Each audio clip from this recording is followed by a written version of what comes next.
SV6 news కు స్వాగతం. ముందుగా హెడ్లైన్స్. సాహిబ్జాద్ దాస్ త్యాగం దేశానికి ఎప్పటికీ స్ఫూర్తి. ప్రధాని మోదీ. సీఎంతో సినీ ప్రముఖుల భేటీ. దిల్ రాజు ఆసక్తికర వ్యాఖ్యలు. ప్రత్యేక సాయంతో ఆదుకోండి సీఎం చంద్రబాబు.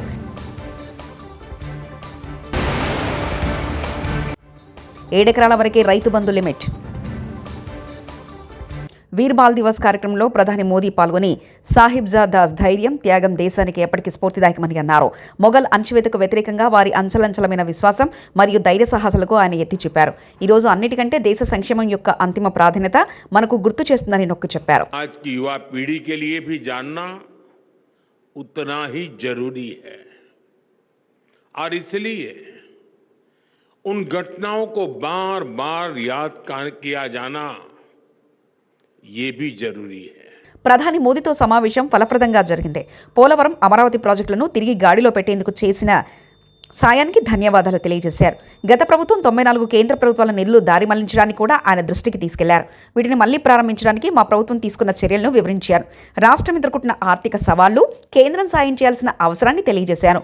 రాష్ట్ర పర్యటనకు రానున్న ఆయనకు స్వాగతం పలికేందుకు ఎదురు చూస్తున్నామంటూ తెలిపారు.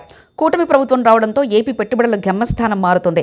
చమురు దిగ్గజ సంస్థ సౌదీ ఆరాంకో రాష్ట్రంలో భారీగా పెట్టుబడులు పెట్టేందుకు ఆసక్తి చూపుతుంది. రామాయపట్నంలో బీపీసీఎల్ తలపెట్టిన గ్రీన్ఫీల్డ్ రిఫైనరీ, పెట్రో కాంప్లెక్స్ నిర్మాణంలో ఈ సంస్థ కీలక భాగస్వామి కానుంది. ఈ ప్రాజెక్టు రూపంలో 1,00,000 కోట్ల మేర పెట్టుబడులు రానున్నాయి. మరోవైపు అనకాపల్లి జిల్లా నక్కపల్లిలో మరో ఫార్మాసెజ్ను కేంద్రం మంజూరు చేసింది. 7 ఎకరాల వరకే రైతు బంధు లిమిట్. ఐటీ చెల్లించే వారికి, ప్రభుత్వ ఉద్యోగులకు, ప్రజాప్రతినిధులకు కట్. రైతు భరోసా మార్గదర్శకాలు సిద్ధం చేసిన తెలంగాణ ప్రభుత్వం. పీఎం కిసాన్ తరహాలో కఠిన నిబంధనలు. కుటుంబంలో ఎంతమంది పేరిట భూమి ఉన్నా అందరికీ ఒక లెక్కన కట్టి కుటుంబం యూనిట్లాగా తీసుకొని గరిష్టంగా 7 ఎకరాల వరకే రైతు బంధు పరిమితం చేసి అంతవరకే రైతు భరోసా ఇచ్చేందుకు సిద్ధమవుతుంది ప్రభుత్వం. తెలంగాణ సీఎం రేవంత్ రెడ్డితో సినీ ప్రముఖులు భేటీ అయ్యారు. బంజారాహిల్స్లోని పోలీస్ కమాండ్ కంట్రోల్ సెంటర్లో ఎఫ్డీసీ చైర్మన్ దిల్ రాజు ఆధ్వర్యంలో సుమారు 50 మంది సీఎంతో సమావేశమయ్యారు. వీరిలో రాఘవేంద్రరావు, అల్లు అర్జున్, నాగార్జున, వెంకటేష్, సి కళ్యాణ్, నాగవంశీ, గోపి అచంట, బీవీఎన్ ప్రసాద్, వంశీ పైడిపల్లి, నవీన్, రవిశంకర్, త్రివిక్రమ్, మురళీమోహన్, హరీష్ శంకర్, కొరటాల శివ, వశిష్ఠ, సాయి రాజేష్, బోయపాటి శ్రీను, కిరణ్ అబ్బవరం తదితరులు పాల్గొన్నారు.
ముఖ్యమంత్రి రేవంత్ రెడ్డితో సినీ ప్రముఖుల సమావేశం ముగిసింది.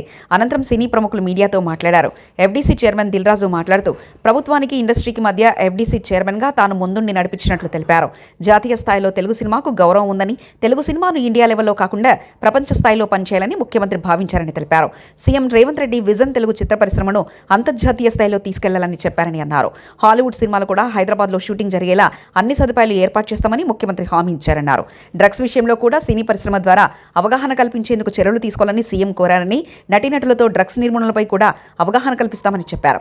సినిమా ఇండస్ట్రీకి ప్రభుత్వానికి మధ్య గ్యాప్ ఉందని, అపోహలు ఉన్నాయని, సంధ్యా థియేటర్ ఘటన తర్వాత అలాంటి చర్చకు దారి తీసిందని తెలిపారు.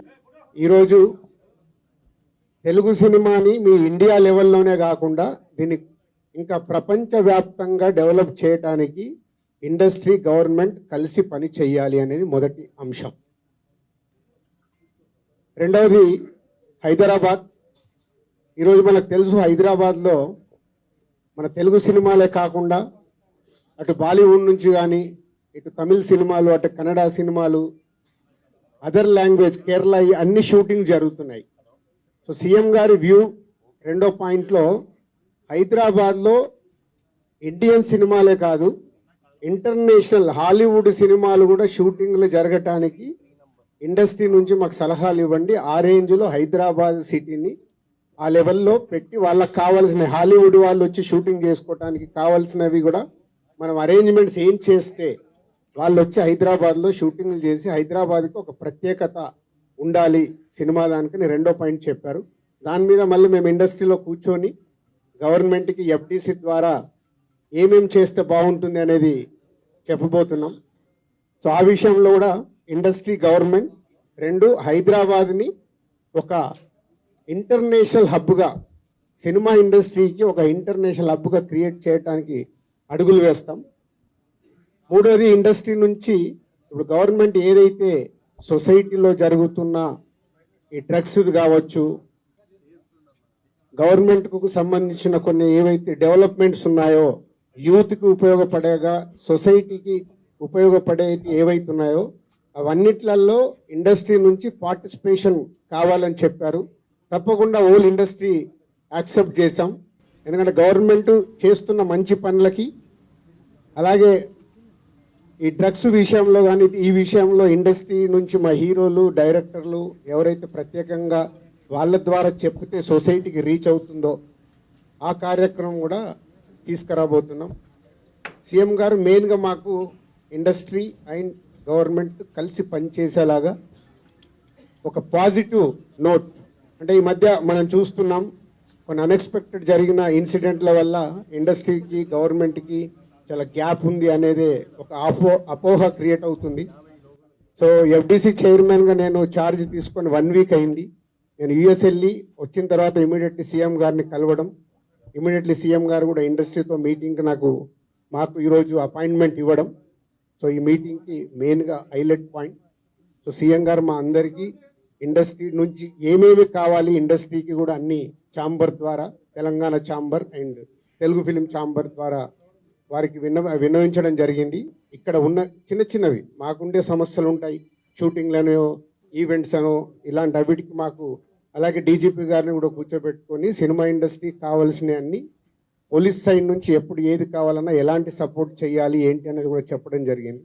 So one of the best meeting ఈరోజు మాకు ఇండస్ట్రీకి కానీ అటు గవర్నమెంట్ నుంచి మాకు కావాల్సినవన్నీ అడిగి అద్భుతంగా సీఎం గారు దిశానిర్దేశం మాకు ఇచ్చారు. ఇగో ఇలా ఉంటే మీ ఇండస్ట్రీ ఇంకా ఇంత గ్రోత్లో ఉంటుందని. సో ఎవ్రీవన్, అందరు వచ్చిన వాళ్ళు ప్రతి ఒక్కరూ పేరు పేరున సీఎం గారికి ధన్యవాదాలు చెప్పారు కలిసి. అంటే అంత అద్భుతంగా సీఎం గారు మా తెలుగు సినిమాని ప్రపంచవ్యాప్తంగా తీసుకెళ్ళటానికి ఏమి చెయ్యాలి అనేదే మా drive. So all industry next ఇంకో మీటింగ్ వేసుకొని మళ్ళీ సీఎం గారికి ఏమేమి చేస్తే బాగుంటుంది అనేది ప్రపోజల్ ఇవ్వబోతుంది. ఇప్పుడు ఇంకా టికెట్ రేట్లు, బెనిఫిట్ షోల వరకు టాపిక్ కాదమ్మా, ముందు ఇండస్ట్రీ గ్రోత్, అది చిన్న పార్ట్. అది బెనిఫిట్ షోలు, టికెట్ రేట్లు అనేది చిన్న పార్ట్, దానికి ఇంపార్టెన్స్ కాదు. గవర్నమెంట్ పెద్దది, నేషనల్ వైడ్గా, ఇంటర్నేషనల్ వైడ్గా తెలుగు సినిమాని ఎలా తీసుకెళ్దామనే బిగ్ విజన్, అదే ఎజెండా. సినిమాలు సెకండరీ, సంవత్సరంలో 200 సినిమాలు వస్తాయి, అది ఇంపార్టెంట్ కాదు.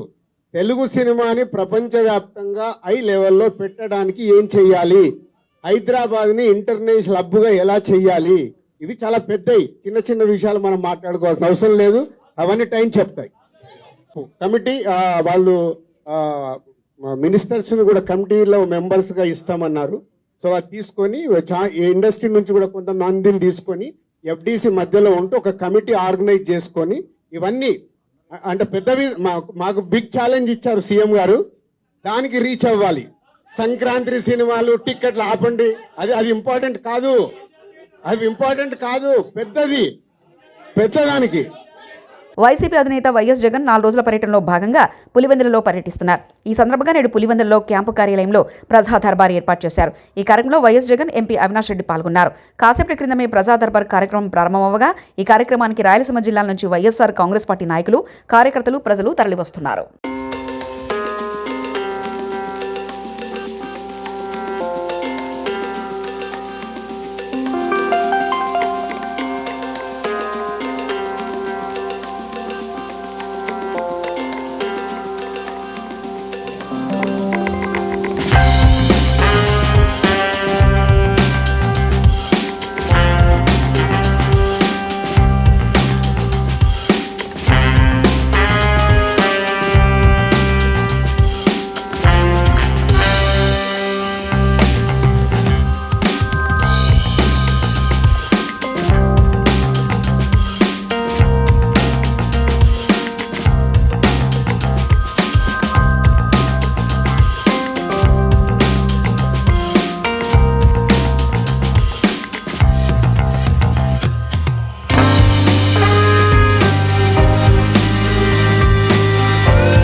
వరుస సెలవుల నేపథ్యంలో ప్రముఖ పుణ్యక్షేత్రం యాదాద్రి శ్రీ లక్ష్మీనరసింహస్వామి ఆలయానికి భక్తుల రద్దీ పెరిగింది. ఆలయ ప్రాంగణాలు, కొండపై మాడవీధులు భక్తుల రద్దీతో మారాయి. 2 రోజులుగా స్వామివారి దర్శనానికి తమ కుటుంబ సభ్యులతో భక్తులు భారీగా తరలివస్తున్నారు. ముసురు వర్షం ప్రభావంపై కొండపై చలిగాలుల తీవ్రత పెరిగింది.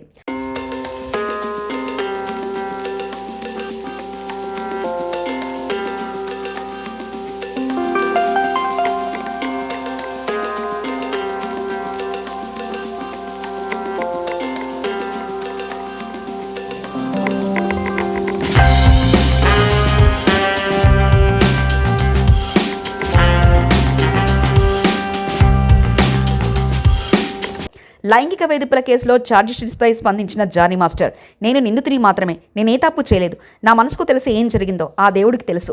న్యాయస్థానంపై నాకు గౌరవం ఉంది. న్యాయస్థానంలో నాకు నిర్దోషిగా క్లీన్ చిట్ ఇస్తారంటూ జానీ మాస్టర్ వ్యాఖ్యానించారు.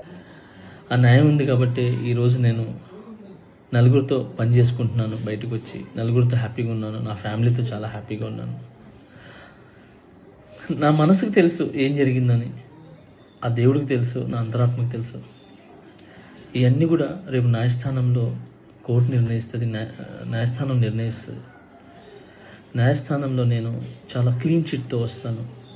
నిర్దోషిగా నేను బయటకు వస్తాను. ఆ రోజు మాట్లాడతాను. అప్పటి వరకు నేను నిందితుడిని మాత్రమే. సో నేను ఓన్లీ నిందితుడిని మాత్రమే. మీ ప్రేమ నాకు ఎప్పుడు ఇలానే ఉండాలి, ఇలానే ఉంటుంది. నాకు తెలిసింది ఒకటేనండి, నాకు వచ్చిన పనితో బాగా కష్టపడటం, ఎంటర్టైన్ చేయటం. సో నేను ఎప్పుడు నా పనితో, నాకు వచ్చే విద్యతో మిమ్మల్ని అలరించడానికి మీ ముందుంటాను. మిమ్మల్ని అలరించడానికి కష్టపడతాను. సో ఈరోజు నేను ఇక్కడ ఏదున్నా కూడా ఈ పొజిషన్లో అదంతా మీ బ్లెస్సింగ్ వల్లే, మీ యొక్క ప్రేమ వల్లే. మీ ప్రేమ నాకు ఎప్పుడూ ఉండాలి. I love you all. నమస్కారం. Thank you so much. జై హింద్. టీడీటీ పరిపాలనా భవనం వద్ద కాంగ్రెస్ పార్టీ ఆధ్వర్యంలో ఆందోళన. తిరుపతి స్థానికులు, టీడీటీ అర్చకులు, టీడీటీ శాశ్వత ఉద్యోగులు, జర్నలిస్టుల సమస్యలపై గలమెత్తిన కాంగ్రెస్. కేంద్ర మాజీ మంత్రి, కాంగ్రెస్ పార్టీ సీనియర్ నాయకుడు చింతామోహన్ కామెంట్స్. అన్యమతస్థులని మాట్లాడుతున్న కొంతమంది ప్రముఖ వ్యక్తులు ఇది ఆలోచన లేని ప్రకటనలు. అమెరికాలో లక్షల మంది హిందువులు ఉద్యోగాలు చేస్తున్నారు. క్రైస్తవ దేశంలో ఇక్కడ అన్యమతం అంటే అక్కడ అమెరికాలో ట్రంప్ నొచ్చుకుంటున్నాడు, తనుముకుంటారు, జాగ్రత్త అంటూ వ్యాఖ్యానించారు. లక్షల మంది ఉద్యోగాలు చేస్తున్నారు అక్కడ అమెరికాలో. ఇటువంటి ఆలోచన అన్యమతం అంటే వాడు ట్రంప్ వచ్చున్నాడు, వాడు తరుక్కుంటాడు, జాగ్రత్త. నోరు తెరిశారు అన్యమతాన్ని గురించి. వీళ్ళు జాబు రాస్తారు ట్రంప్కి, ఎవరో ఒకరు రాస్తారు, వాడు తరుక్కుంటాడు మిమ్మల్ని అందరూ, లక్షల మంది హిందువుల్ని. ఇప్పటికే కెనడాలో జరుగుతూ ఉంది ఇది, అమెరికాలో కూడా జరిగితే ఉన్న ఉద్యోగాలు పోతాయి. జాగ్రత్త. అన్యమతస్థుల గురించి మాట్లాడుతున్నటువంటి ప్రముఖులు కొంచెం తెలివితో మాట్లాడితే బాగుంటుంది. రెండవది, మేము టీటీడీ ఉద్యోగస్తులకి, జర్నలిస్టులకి ఇళ్ల స్థలాలు అలిపేరు నుంచి పోరూరు దాకా ఉన్నాయి. 400 ఎకరాలు. వాడి వాడుకో, ఓబెరాయి వాడుకో, ఇంకెవడుకో ఇస్తున్నారు. దీన్ని మేము ఖండిస్తున్నాం కాంగ్రెస్ పార్టీ తరఫున. ప్రతి ఒక్క జర్నలిస్టుకి, ప్రతి అర్చకుడికి, ప్రతి శాశ్వత ఉద్యోగస్తులకి 5 సెంట్లు లెక్కన అక్కడ ఇళ్ల స్థలాలు ఇవ్వాలని డిమాండ్ చేస్తున్నాం. రేపో బాపో వస్తూ ఉంది జనవరి 1. సాహిబ్ దాస్ త్యాగం దేశానికి ఎప్పటికీ స్ఫూర్తి. ప్రధాని మోదీ. సీఎంతో సినీ ప్రముఖుల భేటీ, దిల్ రాజు ఆసక్తికర వ్యాఖ్యలు. ప్రత్యేక సాయంతో ఆదుకోండి సీఎం చంద్రబాబు.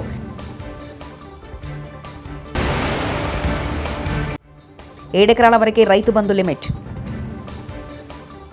ఇవి బులెటిన్ విశేషాలు. చూస్తూనే ఉండండి SV6 న్యూస్.